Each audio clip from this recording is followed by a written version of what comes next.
Bonjour à toutes et à tous, je suis Tatiana Kiffer, je suis intervenante au sein de la prépa ISP et je vais vous présenter quelques éléments de correction de l'épreuve de procédure administrative contentieuse qui a été donnée en 2024, donc à l'examen d'entrée au CRFPA. Alors je précise que cette vidéo ne sera pas totalement complète, elle va seulement présenter quelques éléments de correction et que la vidéo intégrale est réservée aux étudiants inscrits au sein de la prépa ISP. Alors avant d'en venir aux 3 questions qui étaient posées cette année, on peut faire quelques remarques générales sur l'énoncé donc, de l'épreuve de procédure administrative contentieuse. Alors je dirais qu'il s'agit d'un sujet qui est finalement assez classique et qui est assez similaire à ce qui a été donné les années précédentes. Tout d'abord au niveau de la forme, puisqu'on retrouve 3 questions d'égale importance, 2 notées sur 7 points et une notée sur 6 points. Néanmoins, à mon sens, la question 1 était quand même un petit peu plus difficile et nécessitait des développements un petit peu plus conséquents que les questions 2 et 3. Et puis, un sujet assez similaire aux autres sur les thèmes que l'on retrouve, qui étaient abordés donc, dans cette consultation juridique.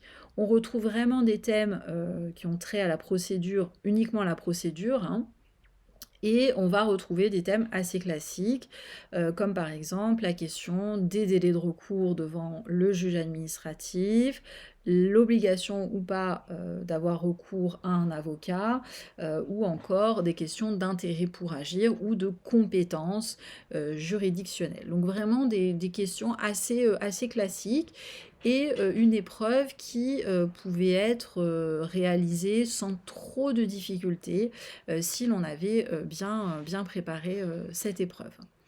Alors commençons donc par voir la première question et on nous disait donc dans la première question que nous avions un client, Monsieur Pitot, qui est professeur des universités, praticien hospitalier et qui avait deux fonctions, donc une fonction de direction d'un centre de recherche à l'université et une fonction d'animation d'un service d'hématologie clinique dans un centre hospitalier universitaire. Et par deux décisions distinctes, on avait mis fin à ces fonctions, donc tant de direction que d'animation. Donc, par une première décision du 3 novembre 2023, le président de l'université l'informer qu'il mettait fin à ses fonctions donc, de direction du centre des recherches. Et un petit peu plus tard, en janvier 2024, c'était le directeur du CHU qui mettait fin à ses fonctions donc d'animer le service d'hématologie. Et Monsieur Pitot, il venait vous consulter pour savoir s'il pouvait contester ses décisions devant le tribunal administratif et s'il n'était pas tardif. Donc, la réponse à cette question nécessitait de voir deux points. D'une part, la compétence du tribunal administratif et d'autre part, la question de l'éventuelle tardivité du recours. Alors s'agissant de la compétence du tribunal administratif, donc tout d'abord il fallait qualifier les deux décisions qui vous étaient soumises par Monsieur Pitot. Donc dans les deux cas, on avait des décisions individuelles qui mettaient fin à des fonctions. Alors là, attention, parce que même si le sujet parlait de retrait de fonctions, il ne s'agissait pas d'un retrait au sens droit administratif, je dirais, c'est-à-dire au sens de l'administration qui va retirer une décision qui est censée n'être jamais intervenue, qui est retirée de manière rétroactive. Donc là, c'était vraiment mettre fin à des fonctions pour l'avenir. Donc il s'agissait de deux décisions individuelles qui étaient bien défavorables et qui, dans les deux cas, avaient été prises par une autorité publique à l'encontre d'un fonctionnaire. Donc s'agissant de la question de la compétence, il s'agit d'un raisonnement, je dirais, en entonnoir, où on va d'abord voir si la juridiction administrative est bien compétente. Ici, c'est le cas, c'est un recours dirigé contre des décisions qui concernent des fonctionnaires. La compétence du tribunal administratif en premier ressort, là aussi, ne présente a priori pas de difficulté, hein, puisqu'il n'y a pas de compétence en premier ressort qui serait réservée à une cour administrative d'appel, au Conseil d'État ou à une juridiction administrative spécialisée. Et enfin, la question de la compétence territoriale. Donc là, c'est une règle dérogatoire. S'agissant des fonctionnaires, c'est l'article R312-12 du Code de justice administrative qui précise que c'est le lieu d'affectation du fonctionnaire qui va déterminer donc le tribunal administratif compétent. Donc là, en espèce, c'était un lieu d'affectation à Grenoble. Donc c'est le tribunal administratif de Grenoble qui est compétent pour statuer sur les recours donc dirigés contre ces deux décisions donc, qui mettaient fin aux fonctions de M. Pitot, donc au sein de l'université et du centre hospitalier universitaire. S'agissant de la question de la tardivité du recours, donc là il fallait bien distinguer les deux décisions, et les deux décisions n'avaient pas du tout le même régime juridique, hein. On n'aboutissait absolument pas à la même solution. Alors s'agissant de la première décision du 3 novembre 2023, l'énoncé nous indiquait que les voies et délais de recours n'étaient pas mentionnés. Or, vous le savez, ces délais de recours ne sont pas opposables lorsqu'ils n'ont pas été mentionnés dans la décision attaquée. C'est l'article R421-5 du Code qui pose ce principe. Dans ces cas-là, puisque les voies et délais de recours n'avaient pas été mentionnés, eh bien, on n'avait pas donc ces délais de droit commun de 2 mois à compter de la notification de la décision attaquée qui étaient opposables. Pour autant, on a quand même un délai raisonnable qui est applicable, hein, et on fera ici application de la jurisprudence Zabaj du Conseil d'État de 2016, donc auquel cas, lorsque les délais de recours ne sont pas opposables, c'est un délai raisonnable d'1 an à compter de la décision attaquée qui est applicable. Donc là, puisqu'il s'agissait d'une décision du 3 novembre 2023, elle pouvait être contestée dans le délai d'1 an, donc soit jusqu'en novembre 2024. L'énoncé nous disait qu'on était le 1er juin 2024, donc Monsieur Pitot n'est pas tardif pour contester cette décision. La seconde décision, elle était plus complexe puisque on nous disait donc que c'était une décision du 24 janvier 2024 et que M. Pitot avait formé un recours le 14 mars 2024 et qui avait bien été réceptionné par l'administration, mais qu'elle n'y avait pas répondu. Alors, on va d'abord voir si cette décision du 24 janvier 2024, elle peut être contestée directement. Alors, on ne sait pas si les délais de recours ont été mentionnés. On peut partir du postulat qu'ils ont été mentionnés, puisque pour la première décision, l'énoncé nous disait qu'ils n'étaient pas mentionnés. Donc dans ces cas-là, s'ils ont bien été mentionnés, les voies et les délais de recours, c'est l'article R421-1 du Code qui va s'appliquer, c'est-à-dire que le délai de recours, c'est 2 mois à compter de la notification de la décision attaquée. Ici, on est sur une décision individuelle, c'est bien la notification de la décision qui va faire partir le délai de recours. Décision du 24 janvier 2024, bon, on ne sait pas la notification, mais on part du principe que ça a été fait à peu près à ce moment-là. On est en juin, donc a priori, M. Pitot, il est tardif pour contester directement et demander l'annulation de cette décision du 24 janvier 2024. Donc, il ne peut pas la contester directement puisqu'il est tardif. Néanmoins, on peut faire un autre recours en utilisant en fait le recours gracieux qu'il a formé le 14 mars 2024. Donc c'est un recours gracieux puisqu'il a formé ce recours devant le directeur du CHU, c'est-à-dire l'autorité qui a pris la décision initiale. La première question était d'abord de savoir si l'exercice de ce recours gracieux a interrompu le délai de recours contre la décision donc, du 24 janvier 2024. Il fallait là se référer à l'article R411-2 du Code des relations entre le public et l'administration, qui nous dit que toute décision administrative peut faire l'objet, dans le délai imparti pour l'introduction d'un recours contentieux, d'un recours gracieux qui interrompt le cours de ce délai.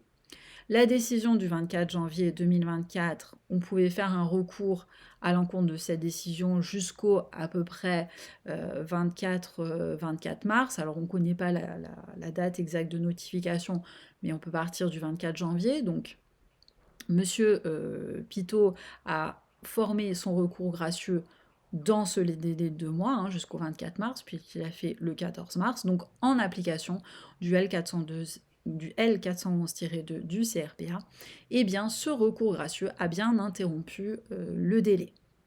Étape suivante, c'est de savoir, eh bien, il a formé un recours gracieux, mais l'administration n'a pas répondu. Quel est le sens de cette absence de réponse? Eh bien, vous le savez, il y a quelques années, le législateur a changé le sens d'une décision implicite et il a fait application donc de la règle selon laquelle le silence gardé par l'administration vaut acceptation. Néanmoins, l'article L231-4 du CRPA précise qu'il y a un certain nombre d'exceptions à cette règle du silence valant acceptation. Et à l'inverse, le silence gardé par l'administration pendant 2 mois vaut décision de rejet, notamment, nous dit le 5e, dans les relations entre l'administration et ses agents. Or ici, on est bien dans un cas de relation entre une administration et son agent. Donc, l'absence de réponse au recours gracieux formé par M. Pitot équivaut à une décision implicite de rejet. Et donc, cette décision implicite de rejet a interrompu le délai de recours contre la décision initiale donc du 24 janvier. Monsieur Pitot va désormais pouvoir contester à la fois la décision initiale du 24 janvier 2024 et le rejet implicite de son recours gracieux. Le délai de recours va alors courir à compter donc de cette naissance, de cette décision implicite de rejet de son recours gracieux. Et donc cette décision, elle est intervenue donc au bout de 2 mois. Il a formé son recours le 14 mars 2024. On ne sait pas exactement quand est-ce que l'administration l'a reçu, mais on va partir du principe que la décision implicite de rejet, elle est intervenue 2 mois plus tard, soit le 14 mai 2024. On est le 1er juin 2024.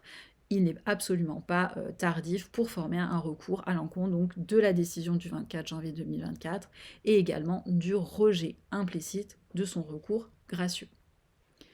Alors voyons maintenant la question numéro 2 et M. Pitot veut contester la décision de nomination de son successeur à la tête du centre de recherche sur les pathologies sanguines.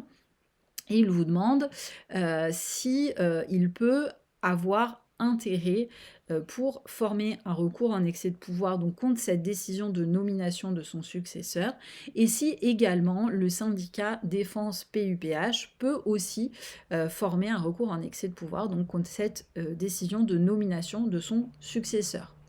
Alors là, la jurisprudence, elle a déjà répondu à ces questions et s'agissant de M. Pitot, qui est donc pas le destinataire de cette décision de nomination, qui est tiers à cette décision de nomination de son successeur, eh bien le Conseil d'État a considéré qu'il n'avait pas intérêt pour agir à l'encontre de la décision de nomination de son successeur sur le même poste, donc par une décision du 8 avril 2009, Chambre de métiers et de l'artisanat de la Moselle. Donc M. Pitot n'a pas intérêt pour agir contre la décision de nomination de M. Aucoq. S'agissant du syndicat, il faut déjà voir quels sont les intérêts que le syndicat défend et s'ils sont en corrélation avec la décision en litige.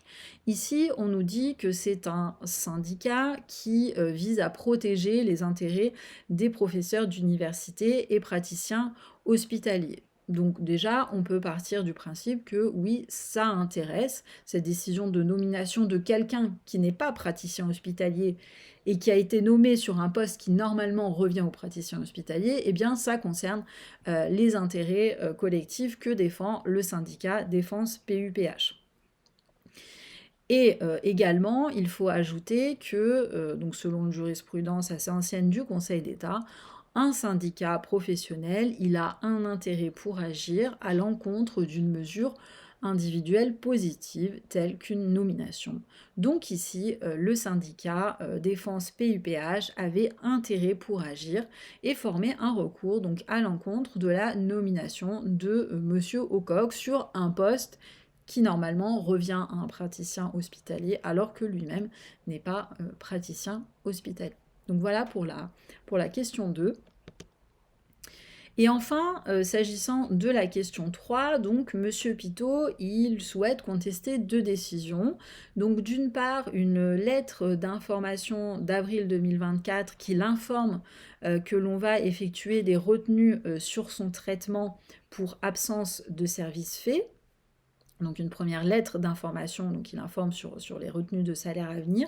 Et puis le mois suivant, donc en mai 2024, il reçoit un titre de perception, donc pour rembourser en fait ces sommes, ce traitement du mois de mai 2024. Il souhaite contester à la fois la lettre d'information et le titre de perception. Et donc, il vous demande quelle est la nature des recours juridictionnels contre ces décisions et s'il doit se faire représenter par un avocat. Alors, s'agissant de la nature des recours juridictionnels, il faut distinguer donc la lettre d'information et le titre de perception. Le titre de perception, pas de difficulté, c'est une jurisprudence constante et ancienne du Conseil d'État. On est toujours en plein contentieux. Donc le titre de perception émis le 25 mai 2024 peut être contesté devant le tribunal administratif, alors sous réserve d'avoir formé un recours administratif préalable obligatoire, mais il peut être contesté devant le tribunal administratif, et donc on sera dans le cadre d'un recours de plein contentieux. S'agissant de la lettre, dans une jurisprudence récente donc du 25 mai 2023 classée en A, le Conseil d'État a apporté une réponse donc à cette question de savoir quelle est la nature du recours contentieux lorsque l'on conteste une telle lettre d'information. Eh bien, alors il a confirmé que le recours dirigé contre un titre de perception, c'est du plein contentieux, mais pour la lettre qui informe l'agent public, c'est plus délicat. En fait, cette lettre qui informe l'agent public de la retenue sur salaire, sur traitement à venir, elle est assimilée à un titre de perception lorsqu'elle comporte l'indication du montant de la créance ou qu'elle émane d'un organisme qui n'est pas doté d'un comptable public. Si ce n'est pas le cas, eh bien, le recours dirigé contre cette décision sera un excès de pouvoir. Donc en gros, si cette lettre d'information ne contient pas le détail des sommes, on sera en excès de pouvoir et pas en plein contentieux. Ici, en fait, on n'a pas d'information sur ce que contient la lettre d'information. On nous dit simplement qu'elle informe que des retenues sur son traitement vont être effectuées. Donc a priori, ça n'est pas assimilable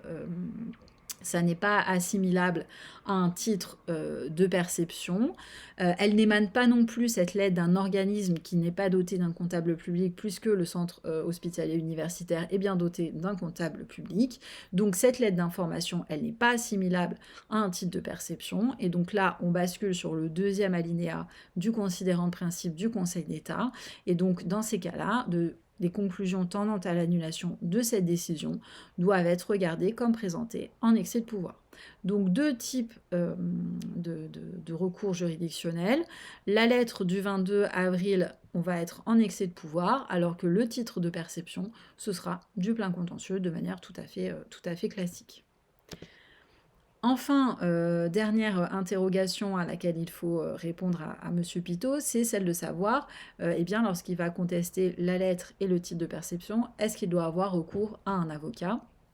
Alors pour répondre à cette question et pour savoir à quel article du Code de justice administrative on doit se référer, il faut passer par la question de savoir devant quelle juridiction on est, si on est devant un tribunal administratif, une cour administrative d'appel ou le Conseil d'État. Ici, pas de difficulté, on est bien devant le tribunal administratif. C'est donc l'article R431-2 du Code de justice administrative qui va s'appliquer.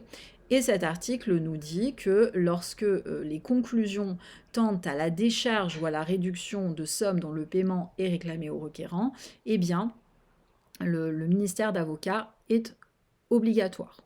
À l'inverse, cet article R431-2 ne parle pas de conclusion en excès de pouvoir, hein, de conclusion en annulation.